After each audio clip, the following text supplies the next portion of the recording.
For the last 20 years, our stock standard sage advice has been buy as much home as the bank will lend you and then pay that loan off as fast as you can. I don't regret a word. The advice worked. Capital city home prices rocketed to record highs, and most doctors live in capital cities. This means for most doctors, the home is the best investment they made. And for doctors not living in capital cities, our City Homes for Country Doctors spiel on the advantage of rental properties in major metropolises worked a treat too. A lot of doctors owe me a cup of coffee or perhaps a nice red. I wonder if this advice still applies. Will it work over the next 20 years? Should you still buy as much home as the bank will lend you? Or has the moment passed, the world changed, and residential property prices now gone too far too fast to reward new investors or new homemakers? What happens if interest rates rise and the bulging bubble bursts? Interest rates can rise as well as fall, and the funny thing about 5% jumping by just 2 percentage points to 7% is that cash payments increase by 40% or $20,000 a year. That's a huge increase. If you owe $1 million, and many do, the extra $20,000 is not tax deductible.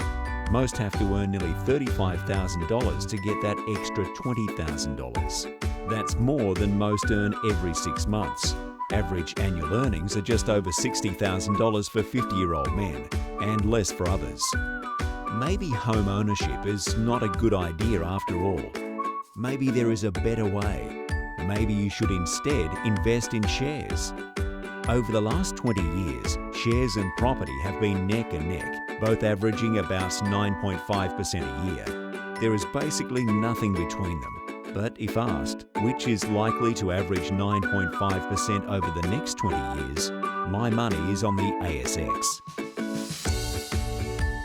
So what if a doctor skipped the grand design of home ownership and instead directed their deposit monies to a share portfolio, say an ASX 200 index fund, geared up the way they do with a home, and then directed equivalent future payments including stamp duty, interest, principal, repairs, rates, water and improvements onto the loan, and just rented something somewhere nice that suited their needs at that time?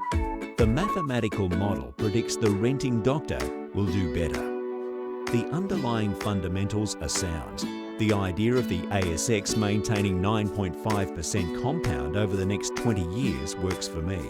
I can see it happening, but I can't see it happening for home ownership, even in Sydney. My money is on the ASX beating home ownership over the next 20 years. This means there is an economic case for doctors letting go of their grand design, that Australian home ownership obsession, and instead renting a home and implementing a long-term disciplined equity strategy.